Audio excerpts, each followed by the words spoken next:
here with Linda Brink, who is a big person in my life because of her testimony. And I have a good day every day, but she always takes me up another notch because of Linda, your great smile, and you're so special.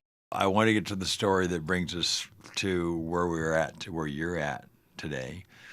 I've known you for a few years. Tell us about your precious daughter and what the beginning of that part of her life. Well, story. my daughter was 47 years old, and she went home to be with the Lord in January of this year. And Stacy had a drug problem that she fought, basically. Her teenage years, she just got in with the wrong crowd, and we did everything that we could possibly do. 7 years ago, she moved in with us. Otherwise, she would have been on the streets. And she was very sick. I lost a daughter to drugs for 10 years. So, so I can tell you my story. I did not know too, that. And I smiled right on through it. And she's serving the Lord now. Yeah. But so I walked in your shoes. So I really understand what you're talking about. But go ahead. So it's 7 years ago. It's a horrible thing. 7 years she moved in with us. Yeah. And it was just getting worse and worse and Still worse. with drugs? Still with drugs. Prescription drugs. She was very sick. Our daughter was on prescription drugs. And she destroyed her heart. She got endocarditis in her heart. And she was taking her pain meds, prescription pain meds, and crushing them and burning them and shooting them in her body, in her room. And so in October of last year, she went in and had open heart surgery. And she said she was going to come clean. Well, she has a beautiful daughter, Peyton, and she was born in 1993. And we got guardianship of Peyton due to Stacy's drug problem and illness when Peyton was 6 years old. And my youngest daughter has basically given her life to raise Peyton, and she's turned out to be just a lovely young woman. But since the guardianship, our life has just been upside down. Yeah. Every holiday, there was a nightmare. There was anger. Sometimes it was good. Sometimes it was bad. I never knew. The Christmases we went through. Oh, my painful. Goodness. So painful. We have a lot of people watch this right now that can so identify with that pain. Oh, my gosh. The holidays are the worst. It was horrible. Mother's Day, Christmas. The memories it was a nightmare. Yeah. I tried to make it nice for everybody, and we didn't know if someone was going to walk out. And poor little Peyton. I mean, she, again, loves the Lord. Caught in the middle. Yeah.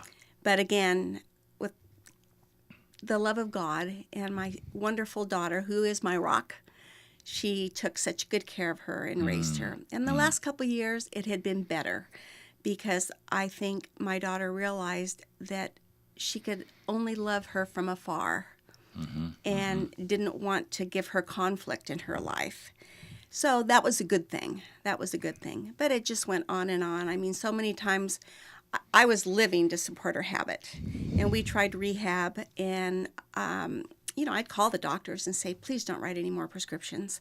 Because I knew she was abusing them. But they do. They kept writing them. Yeah. And she'd go to the doctor and wear long stockings so they couldn't see all the marks on her legs. And nothing was working. It was just bigger than she was. It's so easy in your love to enable them to continue their bad behavior. And I did. And my daughter, Kelly, she's a nurse, and she kept saying, Mom, you're enabling her. Yeah. But I didn't know what else to do. Yeah. She was very strong, and she'd get very angry, and I was afraid that she'd hurt us. Yeah. And at the end, we even had to call the police.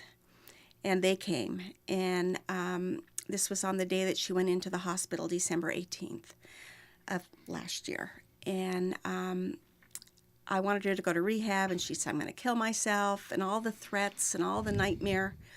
It was just awful. Can we stop just a minute? Because I've been there. I've done that. You're serving the Lord.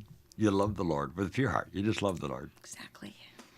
But it doesn't prevent us. I mean, the rain falls on the just and the unjust. I mean, bad stuff happens to good people. It does. We live in this world. It does. And our own flesh and blood can do that. Our daughter went to kill herself. Yeah.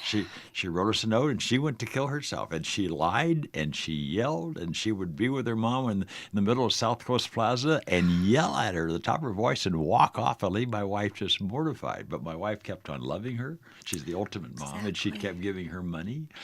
And, Sounds being just like us. manipulated. And so there's so many people watching us right now that know exactly. But, you say, well, if I'm serving you, God, shouldn't we be in a rose garden? Shouldn't it all go? Now, life's not that way. This is real life. You walk through hell with your daughter. I did. You did that. I did. And so I just think we need to put an exclamation point on that for a moment, that bad stuff happens. But in the midst of it, we can't lose our faith, can we? And you did not. You did not. As bad as it got. I did not. You kept your smile. You knew God was there. You couldn't understand, but you knew. I felt him. I felt him there. And the way I look at it, through all the rain in our life and all the sadness and the tears, there's rainbows. Yeah. And I know that there's rainbows. He gives me rainbows all the time, and I just thank him for it. And I thank him. I don't ask why anymore, because I know why. Linda, I love your heart and your smile, and nothing can quench your joy. That's the real message here. We'll be back with more with Linda Brink on another segment.